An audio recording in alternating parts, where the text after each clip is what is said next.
Słuchajcie, zastanawiałam się ostatnio, dlaczego w Polsce pewne włoskie rzeczy nie mają prawa bytu.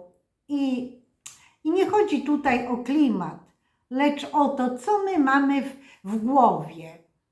Bo jest 10 takich nawyków włoskich, które są święte, a w Polsce, no właśnie, a w Polsce byście to wyśmiali i na pewno byście tego nie przyjęli. Na przykład mieszkam we Włoszech od 1989 roku. Widziałam to tysiące razy, nawet więcej niż tysiące razy i zadawałam sobie pytanie i zastanawiałam się, jak to by było w Polsce? Co to by się wydarzyło w Polsce, jakby to było tak w Polsce? I o co mi chodzi? No właśnie, jednym z takich nawyków włoskich jest śniadanie, rytuał śniadania. Jak Włoch podchodzi do śniadania? Włoskie śniadanie jest słodkie jak dolce vita. Włoch, który pracuje, wychodzi z domu i to śniadanie je gdzie? W barze. Bar po włosku to po polsku inaczej kawiarenka. I on wchodzi do tego baru, bierze tak zwane cornetto, czyli mały rogalik i je to śniadanie, pijąc espresso. A w Polsce, no właśnie, jakie jest polskie śniadanie? Śniadanie polskie jest na bazie jajek i bekonu i jakiejś szynki. Polak, jeżeli dobrze nie zje na śniadanie, to nie pójdzie do pracy. Musi być porządnie najedzony, bo to jest energia do pracy. A Włoch idzie na słodko. Drugą taką rzeczą jest powitanie. We Włoszech jest podział czasowy. Buongiorno, czyli dzień dobry, mówi się do godziny 13. Po południu mówi się buon pomeriggio, czyli miłego popołudnia, a wieczorem mówimy buonasera. W Polsce dzień dobry jest cały dzień.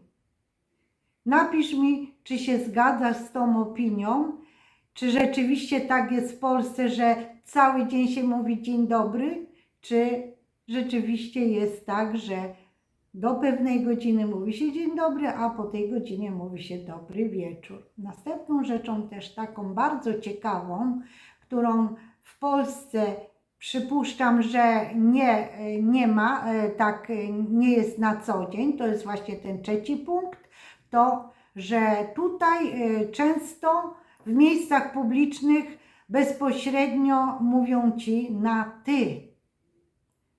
Na ty w sklepach. Od razu ja mieszkam w Rzymie, idę robić zakupy i wchodzę do jakiegoś supermerkatu, ekspedientka do mnie mówi, masz zapłacić tyle i tyle. Łamie tą barierę taką dystansu i od razu Ci mówi na ty. Natomiast nie do pomyślenia, żeby to było coś takiego w Polsce. Co Ty o tym sądzisz? Czy rzeczywiście ta forma przechodzenia bezpośredniego na ty ma miejsce w Polsce, mogłaby się przyjąć, czy nie? Czwartą taką rzeczą jest to, że w miejscach publicznych, a zwłaszcza w barach, jeżeli ktoś przychodzi często i zaprzyjaźni się z właścicielem baru, z barzystą, to znają go osobiście, wiedzą jaką ma rangę społeczną, co robi i oni się pozdrawiają taką formą, że mówią do siebie dzień dobry adwokacie, buongiorno avvocato, albo dzień dobry adwokatka, buongiorno avvocatessa, albo jak przyjdzie jakiś tam uczony po studiach, ma magister po włosku to dottore, to mówią buongiorno dottore, ale lekarz też dottore, także nie mylcie tych dwóch pojęć. no, znaczy się to samo słowo, a ma dwa różne znaczenia. Jednym słowem we Włoszech oni lubią się tak pozdrawiać i wymieniać ich taką rangę społeczną.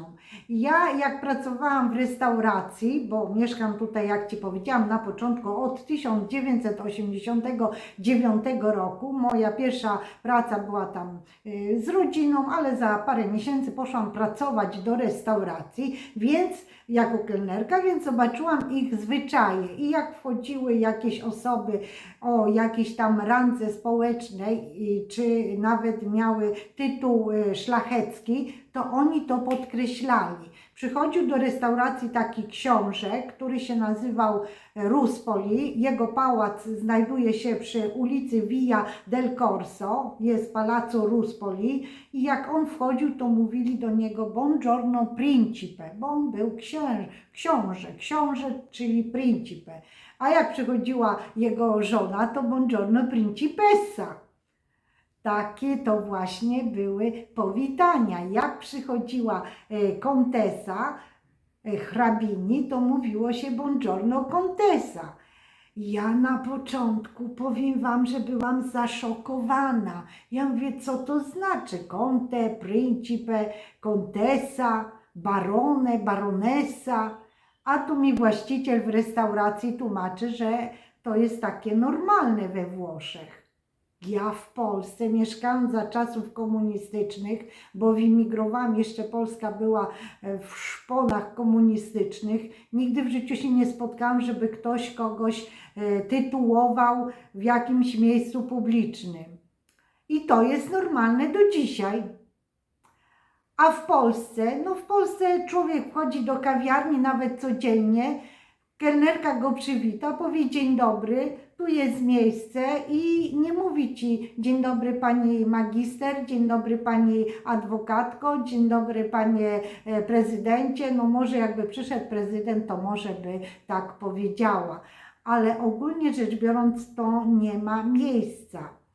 Następną rzeczą, którą chciałam Ci powiedzieć, to jest właśnie picie espresso. We Włoszech to jest, picie to espresso jest czymś naturalnym, czyli każdego stać iść do baru, czyli do kawiarni, wypić sobie kawę. Kawa w Rzymie, w centrum, w stolicy. Stolica jest też pępkiem świata, bo do Rzymu wszystkie drogi prowadzą. W Rzymie kawa na dzień dzisiejszy, w 2026 roku, wiesz ile kosztuje? 1 euro. Może kosztować 1,10 euro.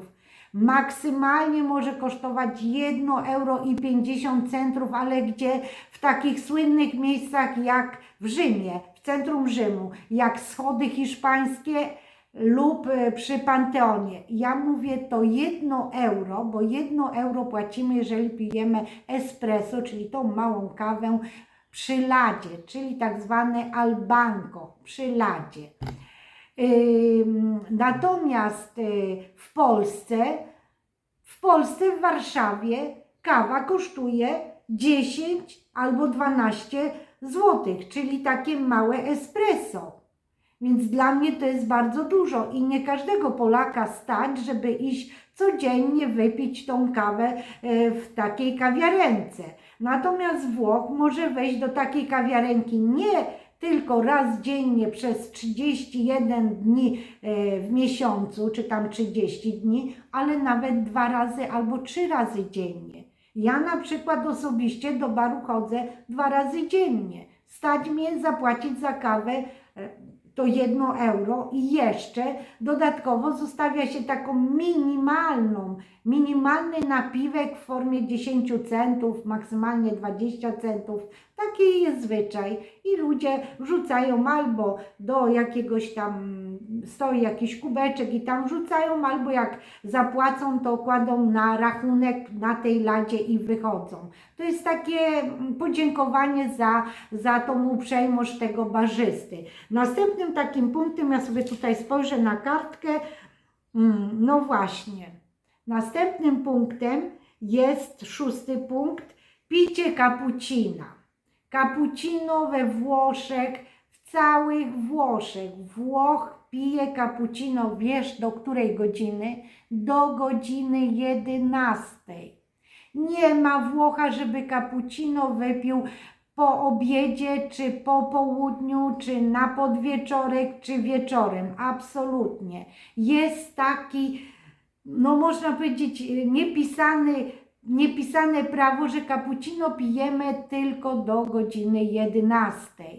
A co później? No później Włoch jak przyjdzie do baru, to może się napić jakiegoś soku, albo soku z butelki, albo wyciśniętego z owoców i to jest tak zwana spremuta di arancio, czyli wyciśnięte sok z pomarańczy, albo misto arancio mandarini i grapefruit pompelmo i takie coś pije. Natomiast nie wypijesz żaden Włoch ani latte macchiato, ani cappuccino, albo nic z mlekiem już po 11. Chyba że naprawdę to jest jakiś Włoch, który mieszka w Australii, w Ameryce albo w innej części tego świata i nie wychował się we Włoszech i to jest taki Włoch, który jest, można powiedzieć, cudzoziemcem, można powiedzieć tak. Następnym takim fajnym punktem, który chciałabym powiedzieć, że nie ma miejsca w Polsce, picie espresso na stojąco. To jest normalne, że Włoch wchodzi do baru, czyli do tej kawiarenki, pije espresso przy ladzie. Nie rozsiaduje się tak jak Polak, że wchodzi do baru, czyli do kawiarenki, siada i to jest rytuał picia espresso, czy picia kawy, czy cappuccino. Włoch nie, Włoch pije cappuccino, espresso, latte macchiato, wchodzi rano do baru i to pije przy ladzie. I to jest normalne. I przy ladzie we Włoszech, w tych barach nawiązuje się kontakt z ludźmi. Jest taki, muszę Ci powiedzieć, jest taka atmosfera rodzinna. Jeżeli tam codziennie wchodzisz, to poznajesz wszystkich ludzi, którzy tam codziennie o tej godzinie wchodzą i ludzie się pozdrawiają nawzajem, nie znając się, ale później zaprzyjaźniają się, rozmawiają, przedstawiają się i nawet w takich właśnie kawiarenkach rodzą się miłości, rodzą się przyszłe małżeństwa. No, co Ty o tym sądzisz? Ma to miejsce w Polsce? Napisz mi w komentarzu. Jestem ciekawa, czy to by się przyjęło w Polsce. Następnym punktem, następnym nawykiem, 8, mogę powiedzieć, że jest to siesta. Na pewno słyszałeś to słowo, siesta, bo często w polskiej telewizji się wymawia, jak się opowiada o Włoszech albo o innych krajach, gdzie jest właśnie taka przerwa. Siesta to jest przerwa na odpoczynek i nie wyobrażasz sobie, że we Włoszech siesta jest w sklepach i w biurach. Sklepy są zamykane między godziną 13 a godziną 15. Wszystko jest pozamykane, ludzie idą do domów, natomiast w biurach jest też siesta, czyli pauza na jedzenie. Biuro jest zamknięte i nie ma tak, że ktoś przyjdzie do biura. U nas w Polsce jak jest? W środek dnia to jest nie do pomyślenia, żeby sklepy były zamknięte. Właśnie o tej godzinie jest największy ruch w sklepach w środku dnia, o 1, o 2 i największy ruch jest w biurach. A tutaj wszystko jest zamykane, cisza. I co jest najważniejsze i bardzo ciekawe, czego w Polsce nie ma i nie przypuszczam, że w Polsce to by się przyjęło, że jak jest siesta, to musi być kompletna cisza. Podczas siesty ludzie zjedzą obiad i kładą się na tak zwane riposino. Riposino, czyli na krótki odpoczynek. I musi być cisza jak makiem zasiał. Nie ma prawa, żeby ktoś w budynku robił jakieś prace, jakieś remonty, jakieś tam wiercenia w ścianach. Jeżeli jest hałas, to mieszkaniec tego kraju ma prawo zadzwonić na policję, czyli na karabinierów, bo tak to tu wygląda, i dzwoni i mówi: moja cisza w siestę jest zakłócona i wtedy przyjeżdżają i sprawdzają, co się dzieje. Także to jest święte. Siesta we Włoszech jest święta. Następnym takim punktem ważnym, który chciałabym Wam powiedzieć, to jest właśnie 9. punkt. Powiedz mi, czy to ma miejsce w Polsce. Luz w biurach. W biurach jest luz. Idzie osoba pracować do nowej pracy. Idzie do biura. Przedstawia się i od razu jest taki łamany dystans. Nie ma na pan, pani, tylko jest od razu na ty. I pracujesz i nie to, że jak już mówisz na ty, to już możesz przekroczyć wszelkie granice intymności danej osoby. Nie, kochany. We Włoszech, mówiąc na ty, to nie oznacza, że już taka jest intymność. Mamy szacunek do tej osoby, ale zwracamy się na ty. W Polsce, w biurach może być tak, że osoby pracują przez 15 lat i cały czas mówią do siebie: Pani Krysiu, Pani Iwonko, Pani Bożenko, cały czas Pani. Boją się przekroczyć tej bariery i mówić sobie na ty, bo co? Napisz mi w komentarzu. Ja mieszkam we Włoszech od 1989 roku i jak poszłam do pracy, do restauracji, miałam 24 lata, właściciele mieli prawie 50 lat i mi powiedzieli, mów mi po imieniu. I ja do niego, do właściciela, do Settimia mówiłam Settimio, do jego żony mówiłam Delia, po imieniu. Nie było tak pan, pani, signor Settimio, signora Delia, nie. Na ich dzieci, no to w moim wieku byli i są, no to mówiłam im na ty. No ale chodzi mi o to, jak ludzie przychodzili. Jak ludzie przychodzili do restauracji, przedstawiali się, to ja tak jeszcze byłam taka nieobyta i pytałam się ich, czy ja mogę mówić na ty. Oczywiście, jeżeli oni mi mówili po imieniu Ewa, to my mówimy do ciebie Ewa, no to ty mów nam po imieniu. I ja tak do wszystkich się zwracałam po imieniu. No oczywiście, jak przychodził książę Ruspoli, Principe Ruspoli, no to ja do niego mówiłam Principe. Ale na początku też nie wiedziałam, co to znaczy principe. W ogóle nie wiedziałam, że trzeba się do niego zwracać jako principe. Myślałam, że mam mówić do niego na pan, czyli na pan po włosku to jest lui, a na pan to się mówi lej, przepraszam. Lej jest pani i lej jest pan. No, bo lui to jest on. Jednym słowem, tak to wygląda we Włoszech, a w Polsce sam wiesz, jak jest w Polsce. No jestem ciekawa, czy ten nawyk włoski miałby mieć miejsce w Polsce, czy on by się przyjął, czy Polacy by przełamali tą właśnie barierę tego dystansu. Nawet powiem Wam taką ciekawostkę. W telewizji włoskiej, oglądam telewizję, zapraszam jakiegoś gościa. I ten prowadzący mówi od razu do niego: czy mogę do pana się zwracać na ty? Każdy zawsze mówi, że tak. Nie było ani jednej osoby w telewizji, nie widziałam nigdy takiego przypadku, że ktoś by powiedział nie. Wręcz przeciwnie, uśmiechał się i mówił: tak, oczywiście, nie ma problemu, mówimy sobie na ty.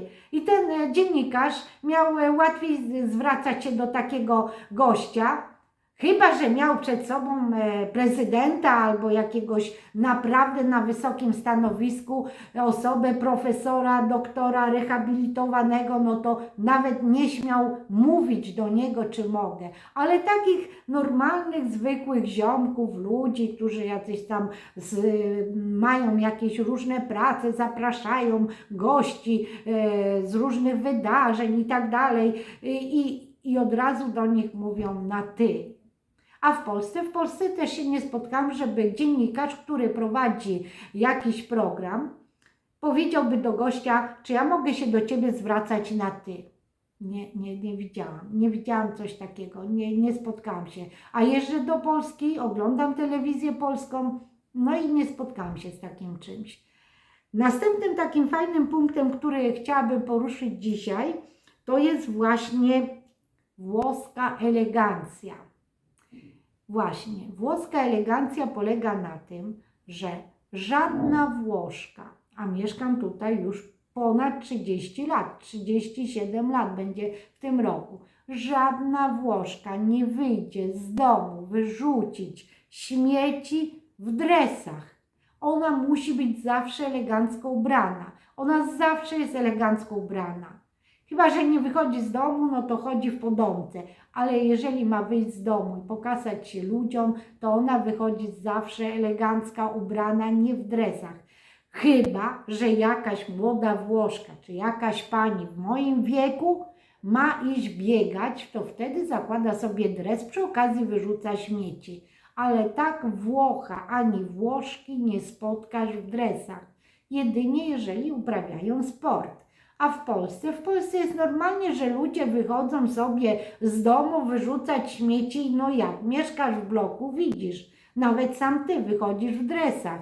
Ja tak samo nie wychodzę w dresach, bo ja już przesiąkłam kulturą włoską i zawsze jestem elegancko ubrana. Chyba że idę na jakieś bieganie, a chodzę na bieganie, mam właśnie wtedy strój sportowy, dresy, buty sportowe, bluzę sportową, no i idę na chodzenie czy na bieganie. Ale tak normalnie zawsze jestem ubrana. Jak idę do sklepu, też jestem elegancko ubrana. Tak to wygląda.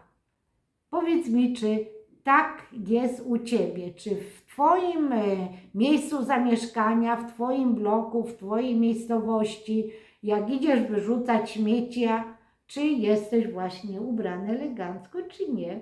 Jestem bardzo ciekawa. Które z tych 10 nawyków wydaje Ci się najbardziej abstrakcyjne w polskich realiach? Napisz mi tu w komentarzu, tu na dole. Dziękuję Ci bardzo, że dobrnęłeś do końca tego filmu. Zostaw ślad po sobie w formie właśnie tego komentarza, łapki w górę i widzimy się na następnym filmie. Ciao, ciao, ciao.